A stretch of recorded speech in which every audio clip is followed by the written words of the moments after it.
Collins. Ashley, Vice Chair, absent. Alyssa Zapata. Colin. I think he's off the dais at this point. And then Rudy Mimi, absent. Yeah, we'll wait for Roberts. We have quorum.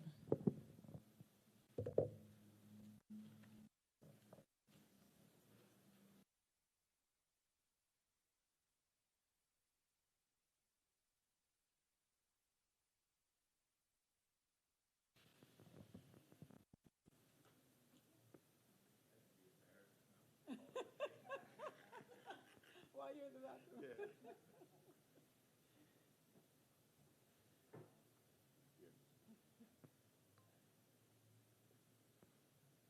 Robert? Here. Thank you. We have quorum to proceed. Okay. Any person who acts as a lobbyist pursuant to City of Miami Ordinance Number 11469, codified in Chapter 2, Articles 6 of the City Code, must register with the City Clerk prior to engaging in lobbying activities before City staff, boards, committees, and the City Commission. A copy of said ordinance is available in the office of the City.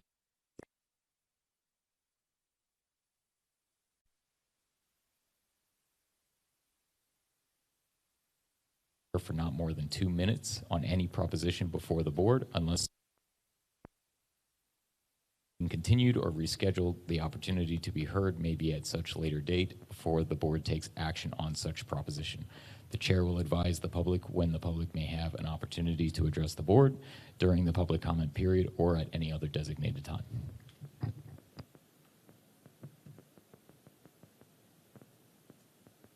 Okay, we'll go ahead and go to public comment. Anybody that has a public comment, just step up to the podium, provide your name and address for us. Each public comment will be limited to 2 minutes.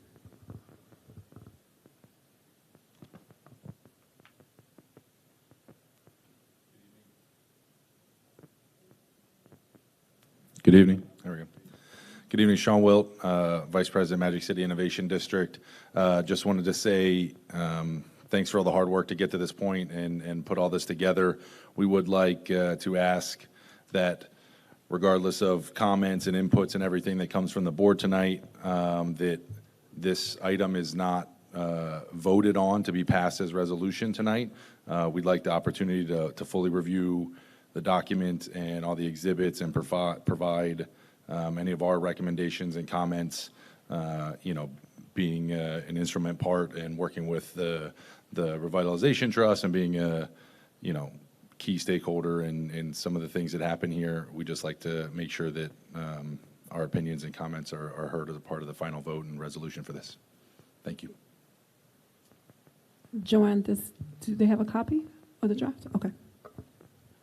Hello, Aaron Goldstein, 6200 Northeast 2nd Avenue. I kind of want to second that comment about, I did get a chance to review the document. I'm excited to see what you guys are presenting today.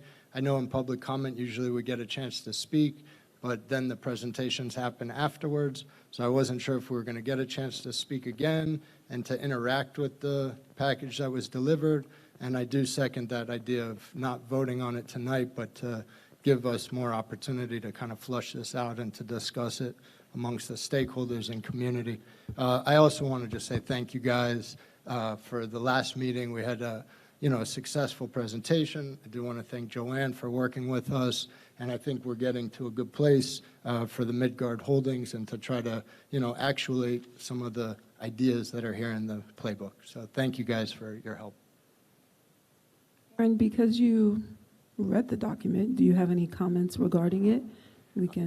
I have a lot of comments. Okay. I do, and there's different things with, I would say, comments and then discussion items. I feel it's a big ask and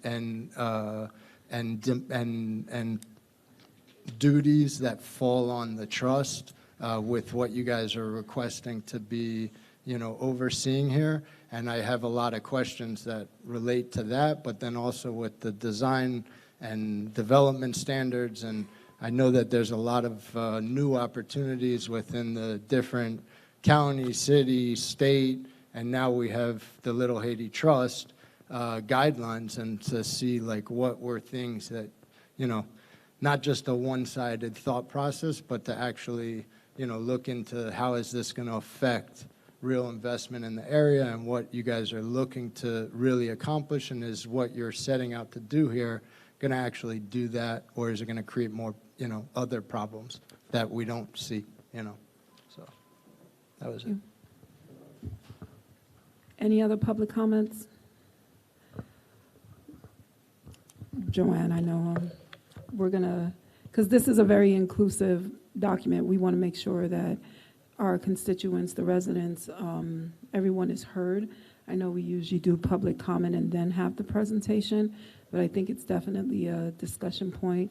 So I don't think I can make a motion, but just to open it up for others to engage in the conversation, so that way the board can hear and listen to what the residents and the constituents have to say. So is that a motion that somebody has to make?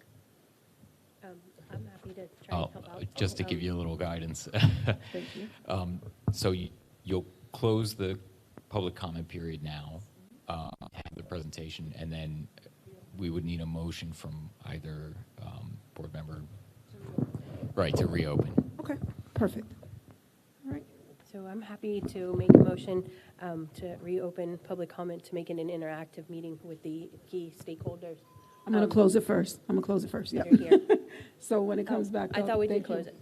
No, I don't think we closed it. Okay. asked Do the I make a question. motion to No, close? no, I'm Well- going to close it now. Okay. I'm gonna Yeah, close. after we close, we'll do the presentation, and then if you want to open it after the presentation, you can make the motion. Okay. Any other public comments? Right here?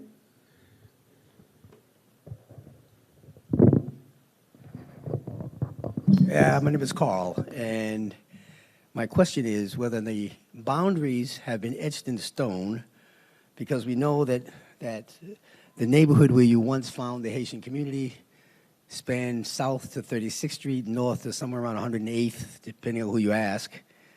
And then when the formal boundaries were established, the neighborhood shrunk by about 46%. So now the southern boundaries is midline 53rd Street, and then the northern boundary, whatever happens to be 79th Street, 85th Street, whatever it is these days. I operate a business to the south, which used to be the core of Little Haiti, along with many of the people who are left out. And this is an age-old discussion. We've had this discussion already.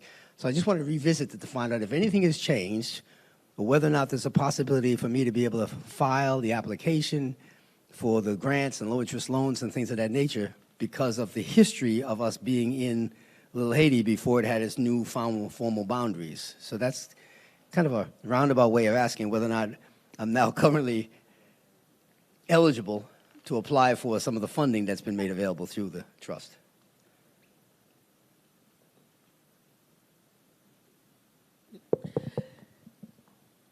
The boundaries of Little Haiti have remained the same. They have not moved. There was clarification approximately 2 years ago in which we did look at a legal opinion.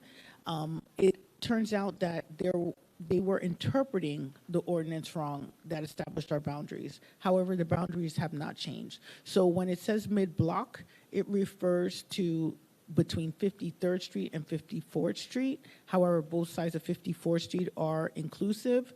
Same with the upper boundaries that along Northeast 2nd Avenue and North Miami Avenue go up to the city limits. Otherwise, they go up to 79th Street, and it goes west to I-95, and it goes east to Northeast 4th Court, which runs along the railroad tracks. So those are the boundaries. It's always been the same since it was in existence in 2016. We did have both planning and legal review the ordinance to confirm those boundaries, and an official memo was written about 2 years ago. Correct.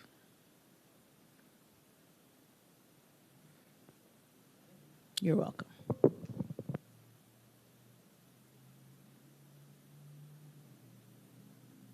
Any other public comments? Okay, I'll go ahead and close public comment, and we will move on to announcements. It's not this time. Okay. Presentations. None. The only presentation will be in reference to the resolution that's on the agenda. Okay. Do we need to, before we move for an absent waiver, I know we have to do legislative items. Do we want to get that out the way? We can do an absence waiver for the 2 missing board members.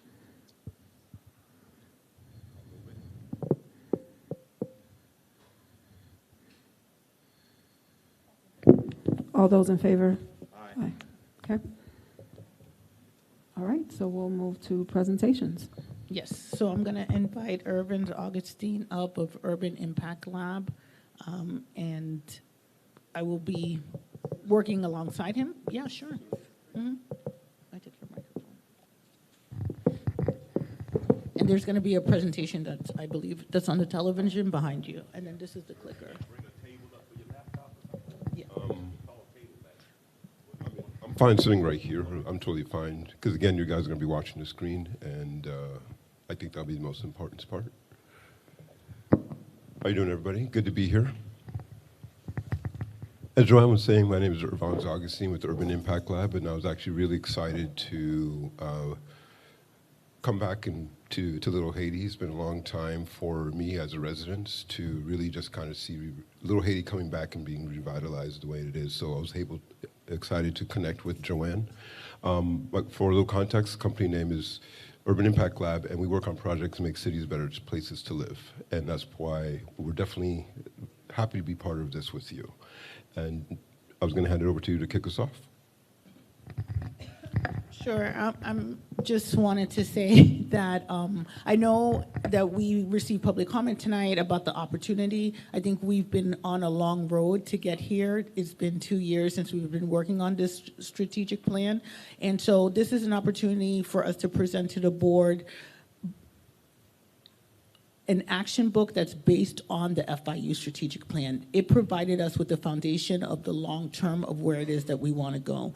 However, we received feedback from the community that people were unable to visualize it. They did not see that this was a plan for them, right?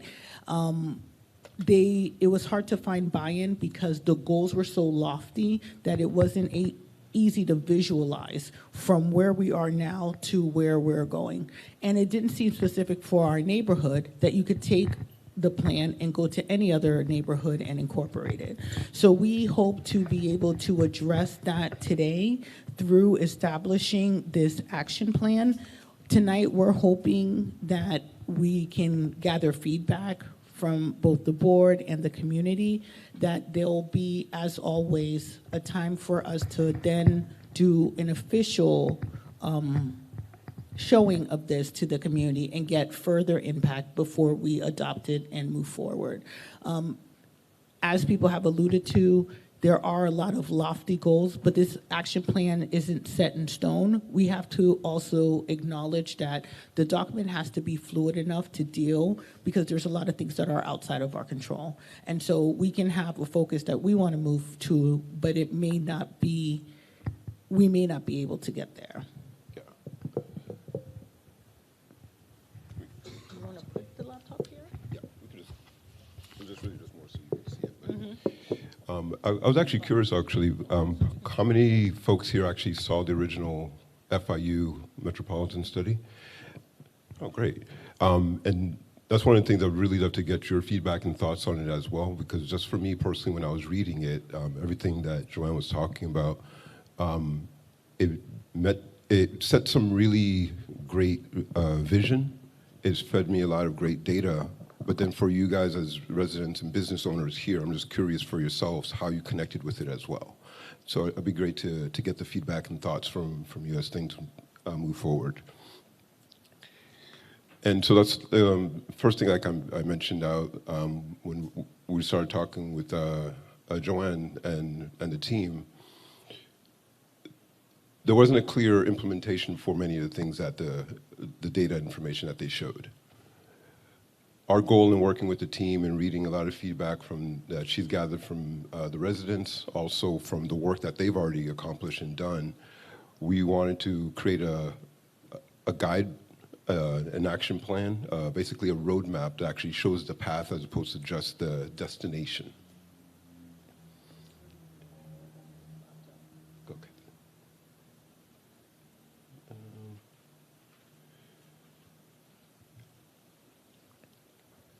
And right now, the action plan itself is really just based on the shared set of information, and it builds on what FIU has already created and put into place. It incorporates a lot of the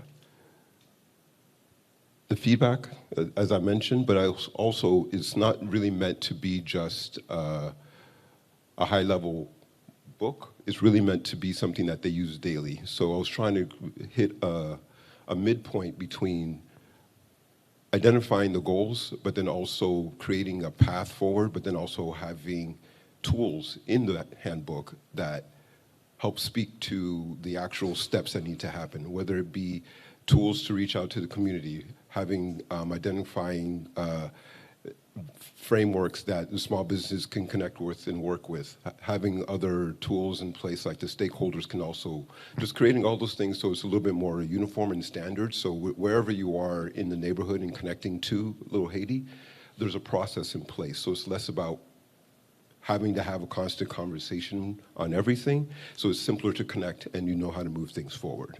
So you'll find all of that in the action plan.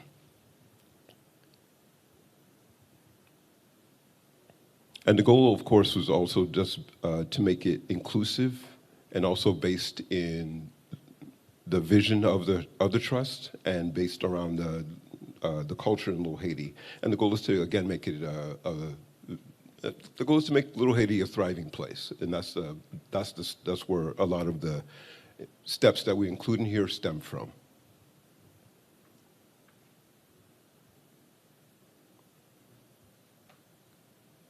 And as you can see on the screen, it's already connected to the key goals that the trust has set up around housing, economic vitality. Oh, my bad, sorry. Around housing, affordability, economic vitality, building and supporting the arts and culture, adding public spaces and placemaking. Many things are already started in seeds of moving forward. But again, the action plan is to help create an avenue that all these things are addressed and don't fall off the table, and essentially just kind of create community contracts that it's the Revitalization Trust commitment to the community, so it's tangible, and there's action plans that speak to all these things. And it's a little bit small there on the screen, but you can see there are numbers on there with specific pages that you can look at in the action plan. And the action plan, again, like I mentioned before, is going to be something to use day to day, but it's not written in stone. It's not complete. And the goal is to work with the community to actually help fill out some of these other pieces that are missing, and to also build on what the trust is already working on. Sorry, I just wanted to jump in. On the last slide, the community contracts are basically the focus areas that the plan emphasizes, and all of the work that we're already doing as far as a small business grant, the home rehab, the home buyer program, the scholarship that we just established. All of our activities can be found in one of these 5 focus groups. And that includes culture, such as the Haitian Heritage Month grants that we administer on behalf of the chairwoman. That includes the mural project that we do as well, that you can see on the wall. So all of our actions that we have been working towards for the last 2 years already falls within one of those categories.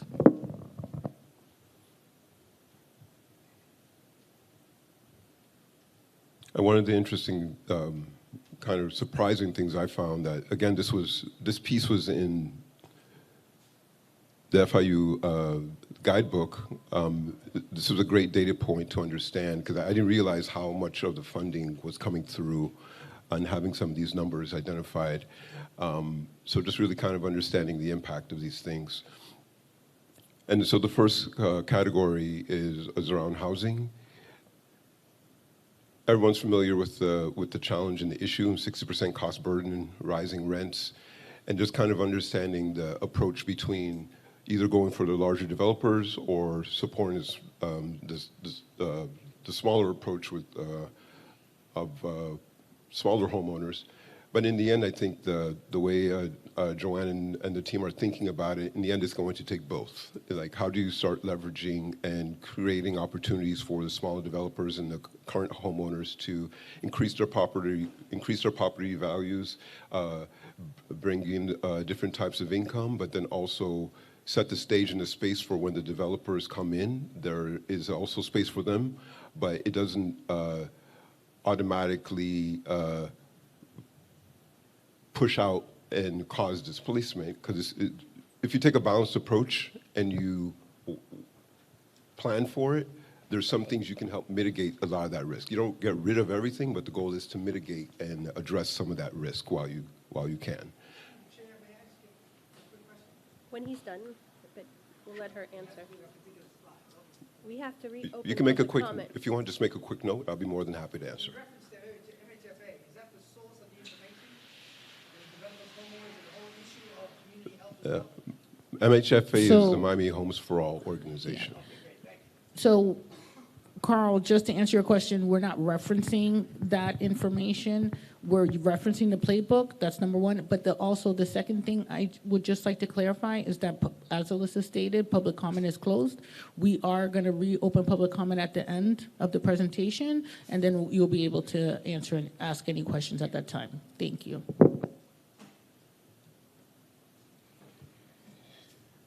And this is one of the other statistics I found, like $51 billion demand in Little Haiti, but $34 billion of it leaking out. How do you help capture that? And how do you help start pushing towards building some of the goals for generational wealth and other things?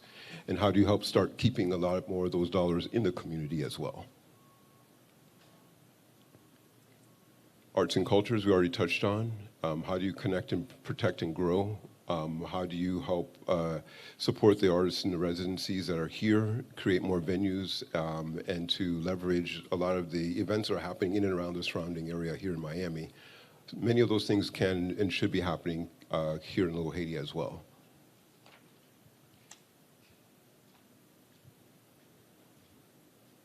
Oh, sorry. And in public spaces, again, something else that speaks for itself, like improving and connecting in public spaces, creating environments that help improve the quality of life, but then also create avenues for the community to connect in different ways, and creating those third spaces and places. Using design to help support the economic impact, the quality of life, the visibility. Design can play a strong piece in improving the community as well. And all these things, again, are things that are going to be in the action plan that evolve and grow. And as Joanne mentioned, many of these things that the trust is already starting to do that wasn't reflected in the FIU Metropolitan, but we're building it into this action plan here and giving space to also add more things as they come up.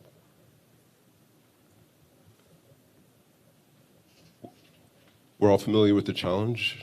It's been raining here for the past month. It hasn't stopped, and I think everything else that comes with it.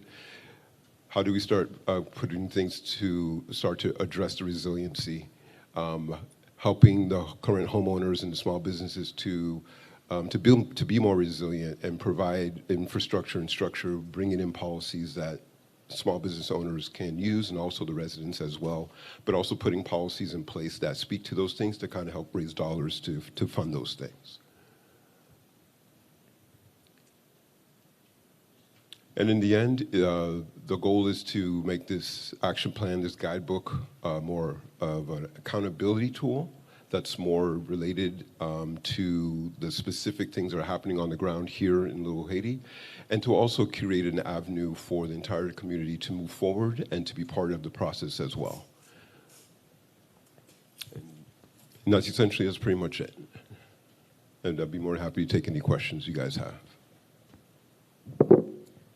I just also wanted to reference at the end of the document, one thing that the FIU's strategic playbook did not address really was building out the organization and the structure of the organization, including creating like the toolkits and guides in order for us to attract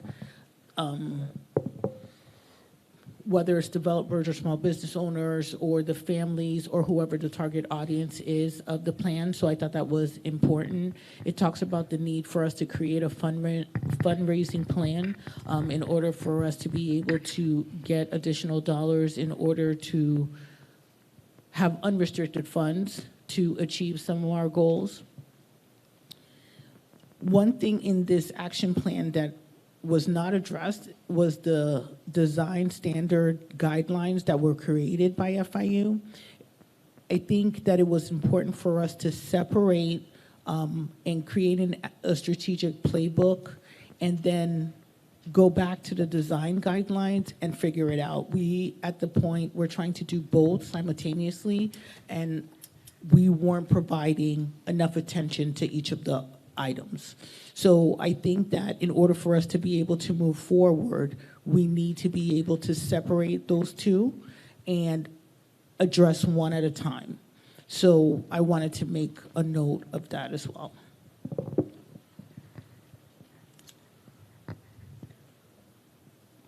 I know you had a couple questions that you, Well, I would like for us to take questions from from the the board. board first, and then public comment would be reopened.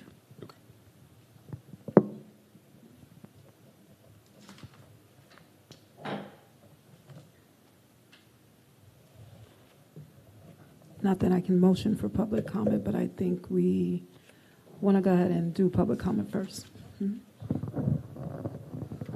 I'll make a motion to reopen public comment and allow the audience to interact with the presentation. All those in favor? Aye. Motion passes, okay? We'll go ahead and open it up to public comment, 2 minutes per person, and we'll go from there. any questions? If you want to go to ask the questions. I know. We just reopened Yeah, public comment. they just Now's voted your and chance. reopened it. Now you get 2 minutes. Go ahead. So you can go to the mic, please, and state your name. One of us is confused. Gotta pay Okay, attention. here we Come go. on now. So I'll be Let's real go. quick. 2 minutes, huh? Okay, here we go. 3 real quick comments. In terms of the housing slide that was on the board, and the comment on the right side that talks about remain engaged and hold everyone accountable, we just heard that neighborhoods, I don't have to do this. I bought here in Little Haiti because it was Little Haiti, only to find out that Little Haiti was then being reduced by 46%, and now I'm no longer eligible to be in the Little Haiti neighborhood because of the boundary changes. Okay, so all those businesses, residents that lived in Little Haiti south of 53rd, between 36th Street North, have now been excluded. So your comment about stay engaged and hold your people accountable probably is the reason why there's an empty house tonight. So I'm going to go on to say that the promise, which is the affordability, there are 11,400 new units already permitted and ready to go forward. Sable Palm, 3,000 units around the corner. Swirlow's doing 5,700 units. Magic City's doing 2,700 units. That's 11,400 units, and not one single conversation about limited equity housing co-ops or the opportunity to have equity ownership in any of those developments. Not a single conversation. I go to all the hearings, all of them. Neighborhood hearings, the county commission hearings, the city hearing. I go to all those hearings. Okay, so, and I'll close on this, my time is up. The leveraging of the $31 million community benefits package. It's a travesty that no one had an intelligent, forward-thinking conversation about how those dollars could be leveraged in other profit-making kinds of opportunities instead of that money sitting in someone's account downtown somewhere. So now $6 million has been advanced. The remaining money of whatever, the $24 million that's going to be forwarded as the project goes forward, and I really hope that it does. But those dollars could be leveraged to do other things. And in closing, I'll say that the insurance industry has already expressed, they called me already, because of ourfairsharenow.com that's online, that's FAIR, ourfairsharenow.com, that's online. They called and said, hey, listen, we're looking to place equity investment dollars into urban core neighborhoods. It's an opportunity to team up and leverage the money that's already been committed to doing this neighborhood and building the neighborhood out. So I just want to put that in the atmosphere that that's a conversation that really can be had, and that $6 million to this day, right now, should have already been $18 million. And I'll close at that. But thank you. Thanks for sharing that. I think that you bring up some good points, but I also feel like that's the opportunity to, what the trust is already starting to do, and I think there's opportunity to identify some of those key policies that can be implemented and build them into, potentially into the action plan. Thank you for your comments.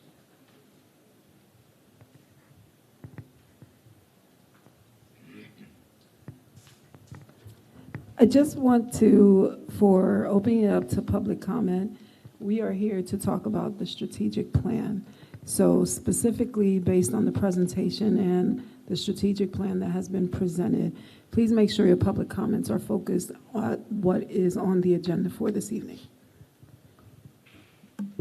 Thank you. Leonie Hermanton, Concerned Leaders.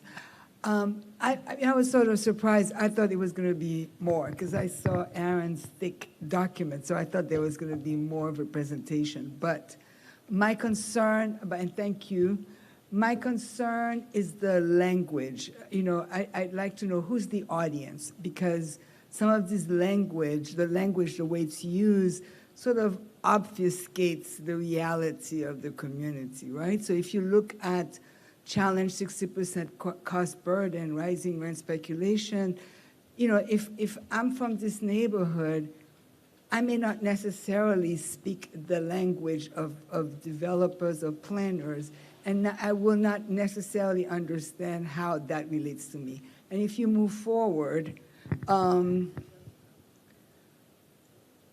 language, again, even in English, and I'm not even talking about Creole, I'm talking about even in English, it doesn't land in the communities.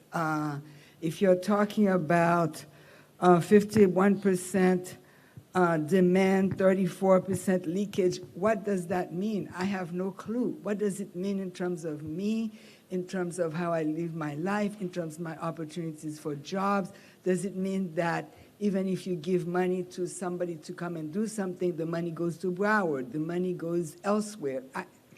I hope that in the next ideation of this presentation, the language is more realistic and more grounded and more geared towards the community that is going to be listening to it. So that's one of my concerns. I understand. Yeah. Sorry, I just wanted to address, and I say thank you, Leonie. We completely agree, and we felt like in the first strategic plan that that type of language was exactly what was in it. And this presentation tonight is like a condensed version of this. You know, we can provide copies. It's up on the website for this iteration. And what we did was when we talked about the focus areas, we actually took quotes from the community meetings so people could understand what we were trying to achieve. So for example, for housing affordability, what residents said was, we need help with rent. My house needs repairs and I can't afford it. Finding affordable housing is impossible. So we took the words of the community and put it inside of this document. So then when we say this is what our next action steps are, it's rooted in the exact words that we got from the community. Yeah. Okay. It's just that presentation, I'm Yes. sorry, when you look, if you move forward with parks, again, the language is planner's language, it's language of a certain community, but it's not the language that the community will in any language, I mean Creole, English, it's not the language that the community will necessarily connect with. So thank you. That Thanks is for sharing understood. that. And I can definitely help modify that. And because again, like this is not the entire document. A lot of the language and the simplicity of the thoughts that are being communicated from community are in the document itself. And I would love to have your feedback on that as well.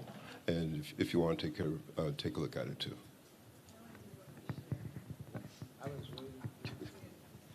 Aaron Goldstein again, 6200 Northeast 2nd Avenue. it is very condensed. I had a lot of questions, but I'm not going to go through everything today.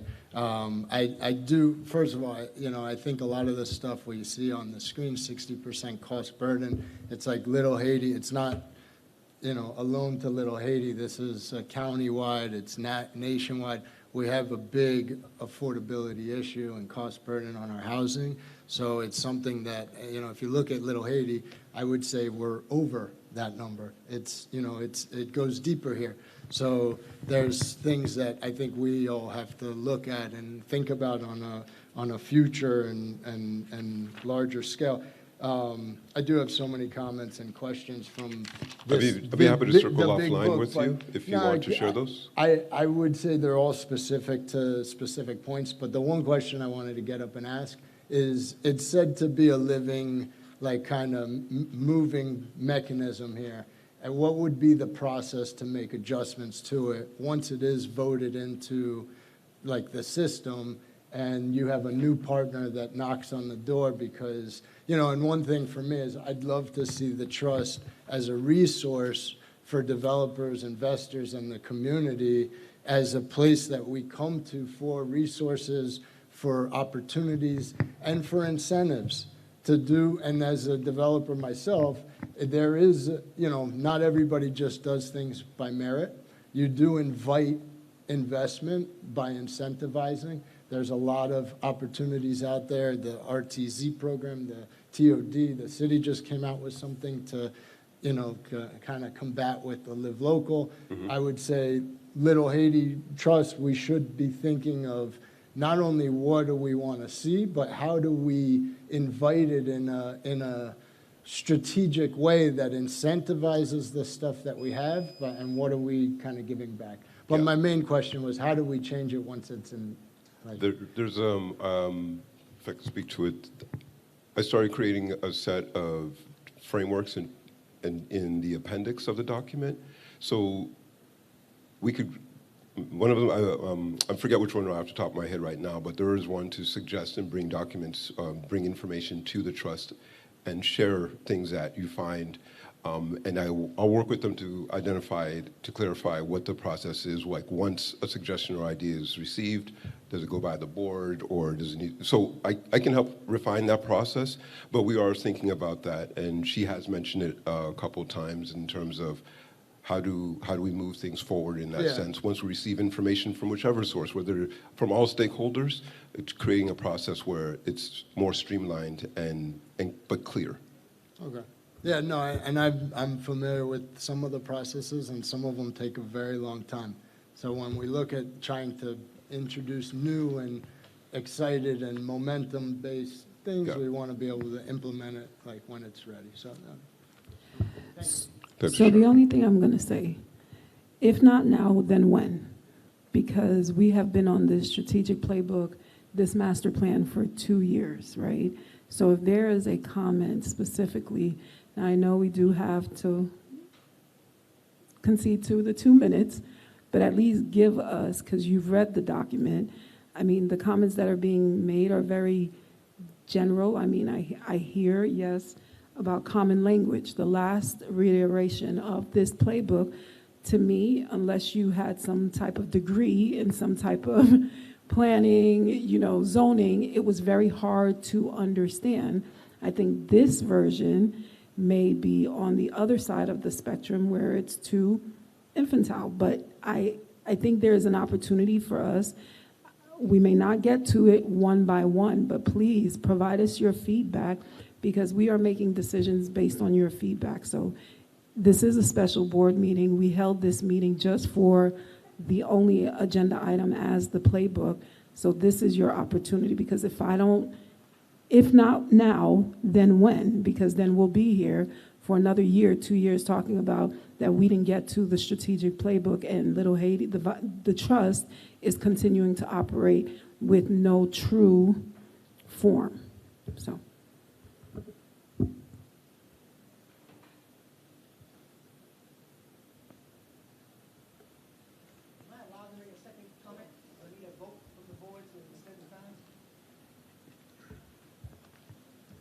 Sean Wilt, Vice President, Magic City Innovation District. We're working So we ended up not seeing this document until yesterday. Spread it around, trying to get comments and feedbacks. Unfortunately, last night and into today is a Jewish holiday, which some of the partners were not able to review and provide their full feedback in time. So we do intend to, item by item, go through, provide thorough comments, feedbacks, recommendations, inputs, and provide those, I believe through the CEO so that they can be distributed to the board. I anticipate that happening before the next regular meeting in the next week or so, once we have had a chance to fully digest that. And I've already talked to, Ms. Millord on obtaining all the appendices and all the attached documents so we can look at it as a, holistic document and understand what it is and provide, concrete, valid feedback. Rather than just, I don't want to just say, oh, this one item now, that item, to me, it's the entire document, and to us as a group, it's the entire document as a whole, and each of those, how they play together and overall work. And that's fair. Thank you. Thank you. I would just add one thought as you guys are looking through it. In the appendices, a lot of the documents have been created and frameworks identified, but they're not completely built out, because the goal, again, is not for me to just say what I think. It's really what the trusted experience, what the community residents are actually going through. So some of them are frameworks that need to be built out. So as you're looking and thinking, looking at them, think of them in that way. And the same thing as well for some of the, Joanna even touched on it, like the team needs to be built out somewhat. There's pieces that are missing to be able to implement a lot of these things that we're talking about. So I'd be more than happy to hear your feedback, and also anybody else in the communities as well, so we can start building those things in and sitting with Joanne and the team to figure out what to include as they start to, because I'm essentially going to start handing this to them so they can put in their complete thoughts into it as well. So just FYI as you're looking through it. If I'm allowed to make a second question?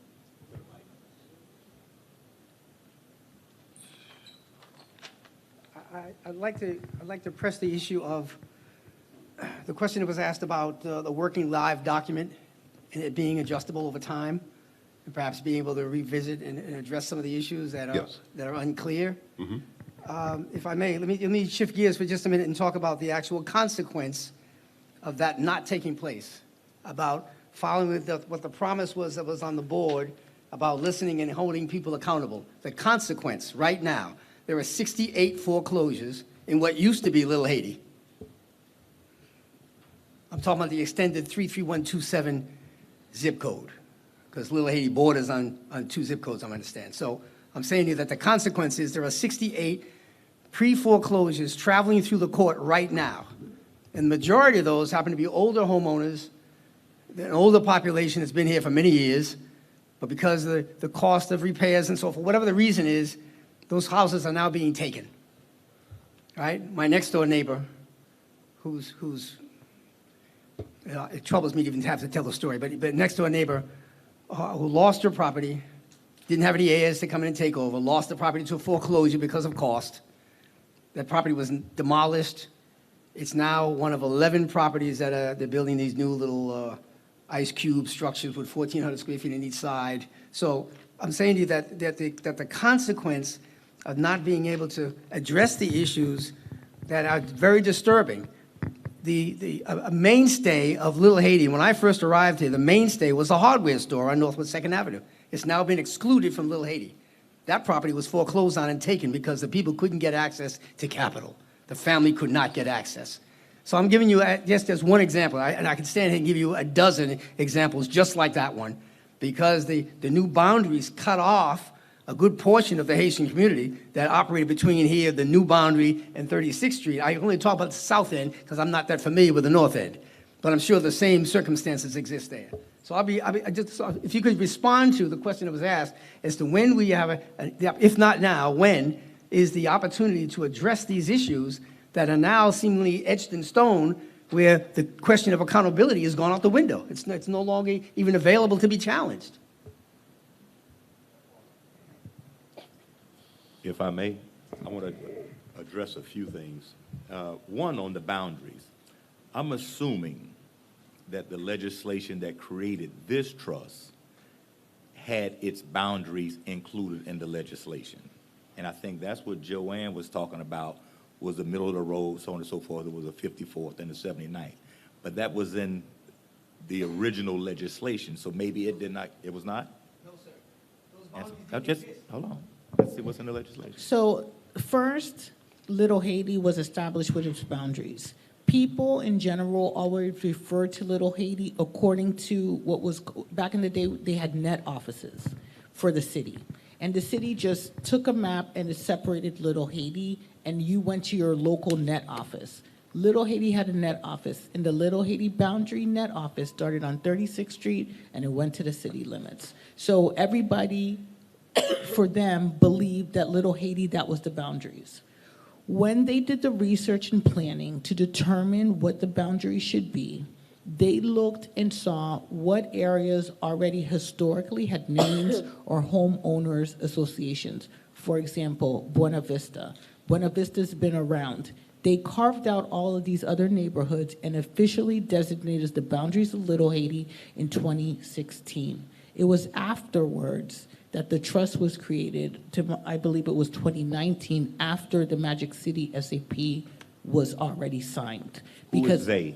Introduce the character. the city, I'm sorry, the city first signed the developer agreement with Magic City, in which the agreement was, due to their contribution, they shall establish a Little Haiti trust. So the trust was established afterwards in 2019, but the boundaries of Little Haiti was established in 2016. All right, question to you and the attorney.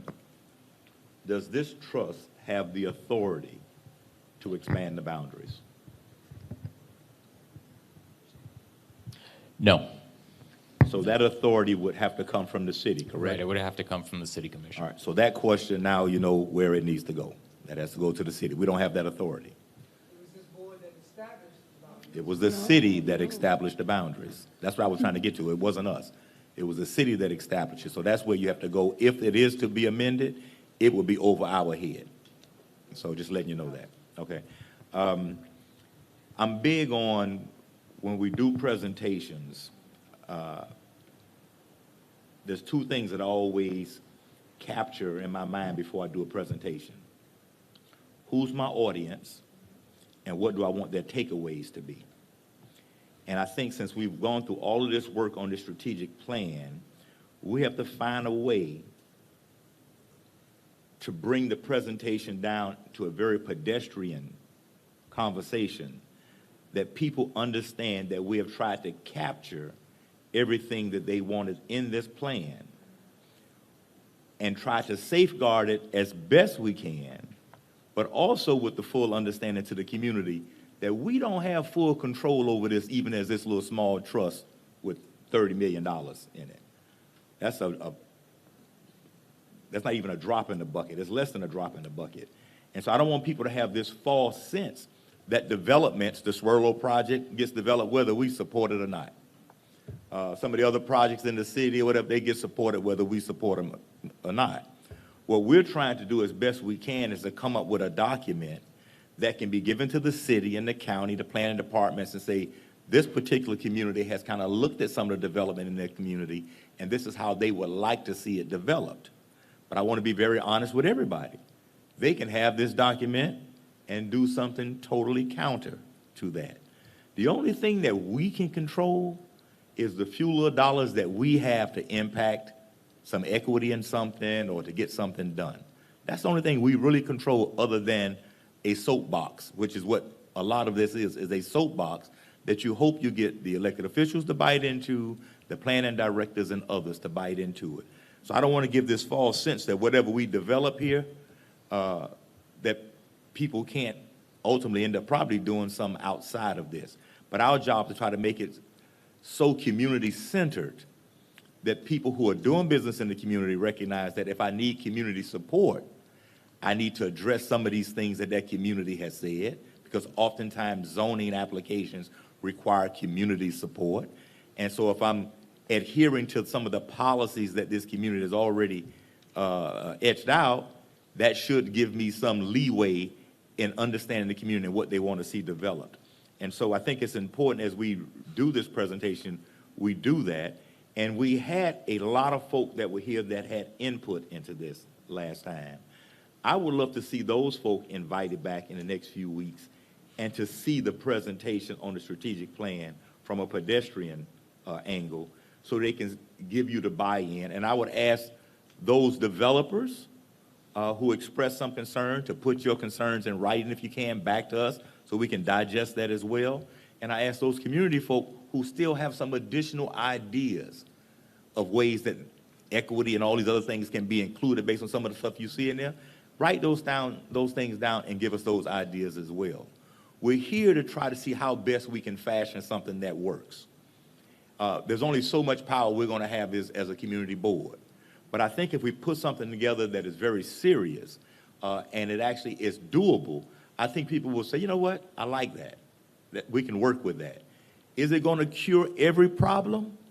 Absolutely not. There's going to be things that don't make this document. There were things that were in the meetings because we had to rank as we did those community meetings. We were ranking various things. If you didn't get in the top 2 or 3, that didn't make into the document. Doesn't mean that you didn't have a legitimate concern. In fact, you were here for one of those meetings as well. So I don't want anybody to think, well, you know, I had an item that ranked 10 out of 10, but I wanted it in a document. It didn't elevate. And then you can have a document that is so voluminous that nothing gets done. And so we're trying to see how we craft this up to make sure it's impactful to the community. It sends a message to the development community, what this community is looking for, to have friends and thriving businesses. And also, how do we make sure we respect some of the culture and some of the other things in the community? I think we've come a long way with this document, and I'm happy that we actually took on the initiative to do it. And again, it won't be 100% perfect. But if you have some little finishing touches of things you think will make it a little better, let's do that. But then let's meet back with the community and lay it out in a very pedestrian way, a lively way, where people can hear it and feel engaged with it and feel like their thoughts were at least captured. I think that's important. So I would recommend that we don't move on the item tonight, that we defer it until another meeting to give these folk 2 weeks to get their stuff in on all sides. If you have something, submit it in writing and let us go ahead and deal with that. You can even submit the stuff on the boundaries, and we can bounce that off of whomever, and you know some of the same folk. Except the information is not available to craft the argument. The conversation from the attorney over here was that no, you cannot change the boundary. This board initiated the movement of the boundaries one block from 54th to 53rd. All right. No. So what happened? No, Hold on. Carl. The All we question did- came up about that, and it was posed back to the lawyers, and they went back and looked at the documents, and they read it as being. They said they read it wrong the first time, and we can get you a copy of that legal memo. I have a problem. You know me. I'm full We disclosure. sat through that meeting. I agree Right. with Mr. Holland. It was a clarification issue. It's a typical, this was the exact wording that was used. It is a typical planning and zoning term to use the center line of the road. So then very specific clarification was provided.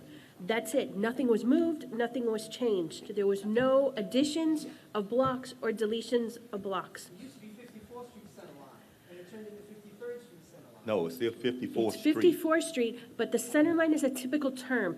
The problem that was raised to us was one side of the road was excluded. It was actually not. That was the only clarification that was provided. Both sides, the north side and the south side of 54th Street, are included in the boundaries. And I think that was your argument that night. Didn't you say the center line road that night? So we accommodated you that night. Yes. Move the boundary from the middle line, because it's in writing, it's in the previous, or the original plan.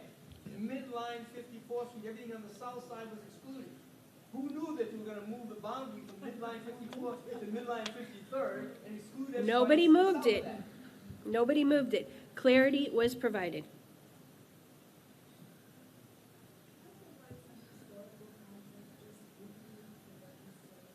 Is it in the legislation that created it? What happened when the legislation was passed? People from this neighborhood, it's not little purple people who said that. People from multiple neighborhoods came out and did not want to be included.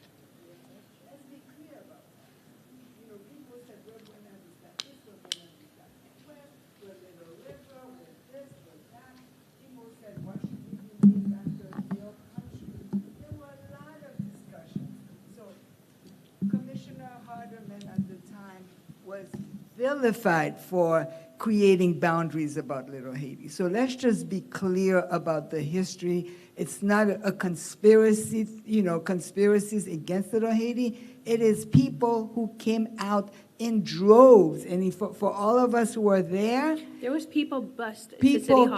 people came out in droves and said, we do not want to be included in Little Haiti. So let's just be clear about the history of this naming of Little Haiti.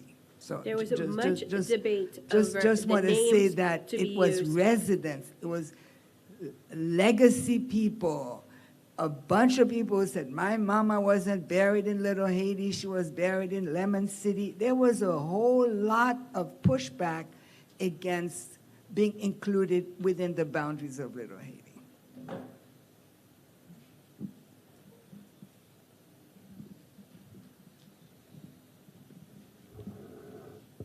Go ahead. You had a comment. Any comments? I think I'm on board with exactly what you finished up with, that we should allow everyone to review it and involve the community and almost have like another charrette where we finalize this.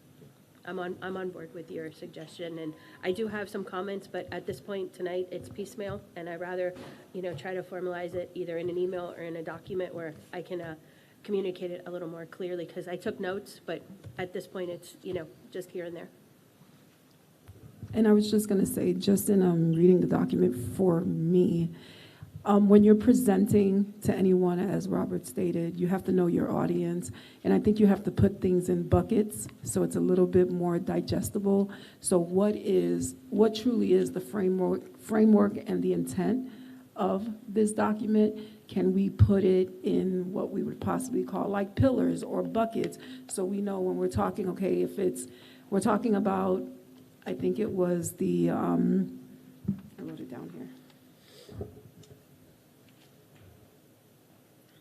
Climate resilience, like what does that include? How would we impact that? What would we need to do to impact that pillar? When it came to housing affordability, what we've done so far and where we need to go with that. So I think those were the 5 pillars that you put on the screen during the presentation in the document, if we can possibly follow that same format so it's easily digestible.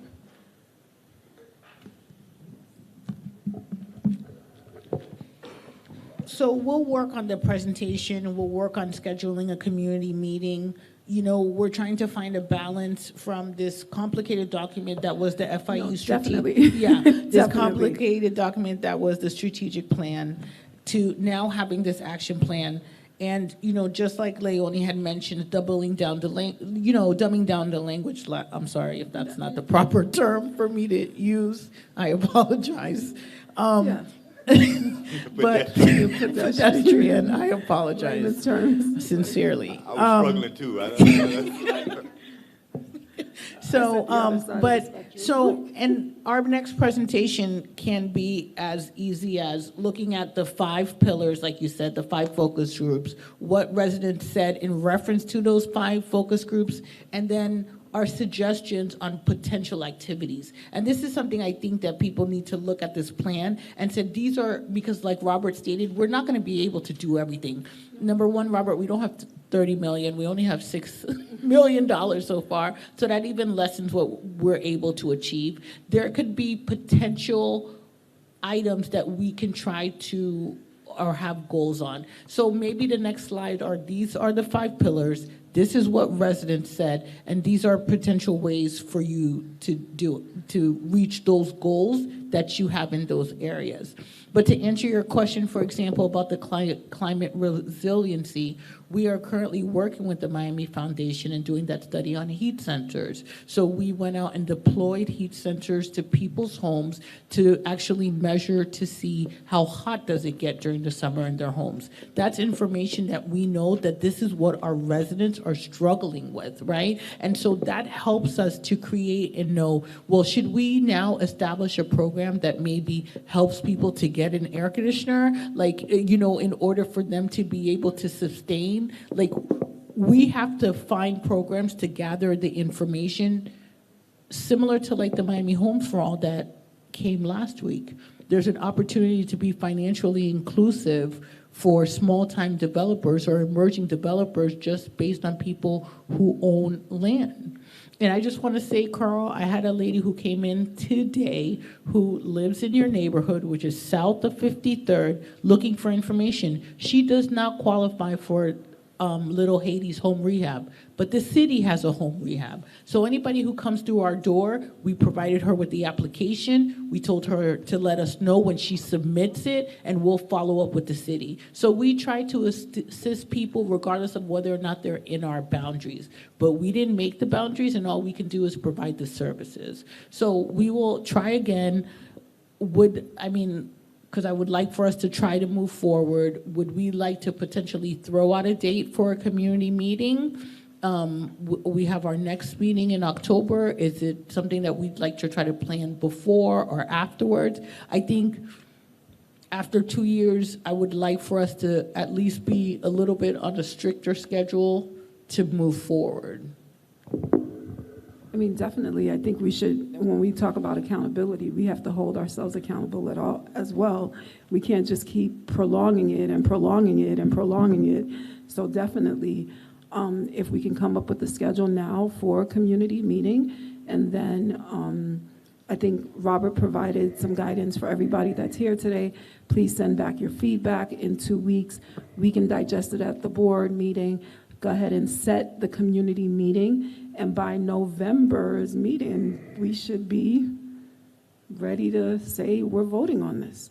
Like, let's put some parameters and hold ourselves accountable. So 2 weeks for feedback, board gets it back, we address it at the next board meeting, we provide a date for a community meeting, and then we go back in November and we vote.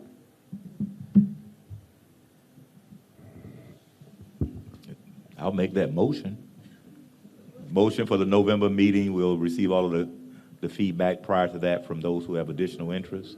We'll look at that information at the next board meeting, and we'll have a community meeting in the interim and be ready to move on this thing in November. I'll second that.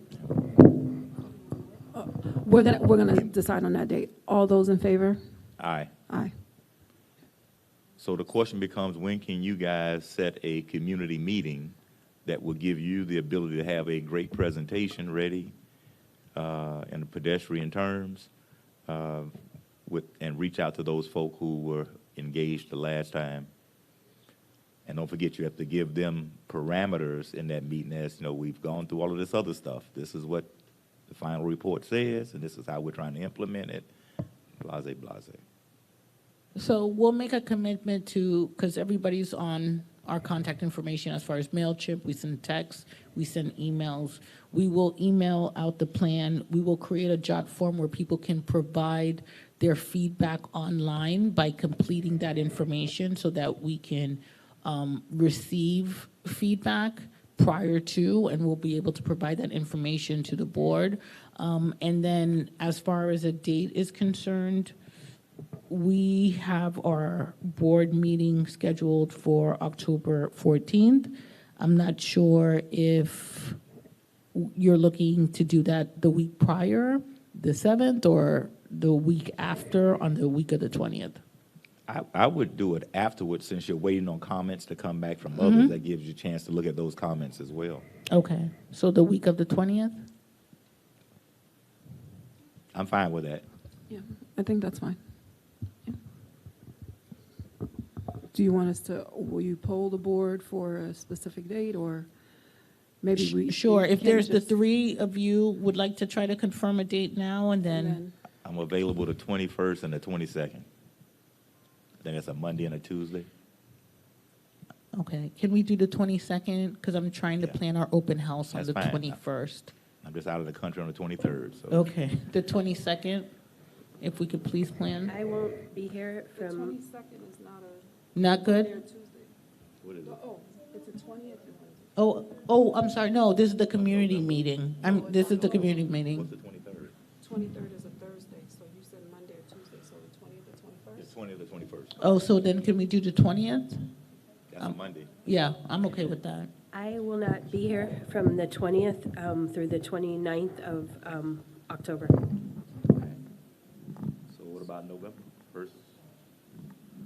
I'm fine with, I'll be back on the 29th, so. I can do it then. Are we saying the 30th? 31st is probably not the best. 30th? Would that be enough October. time? Yeah, October 30th, Thursday? So October 30th is the community meeting? Okay. And then we would have the finalized plan, because our November meeting is actually on the 18th. Yeah. It won't be on the 11th. Okay. All right, Okay. October 30th. Thank you.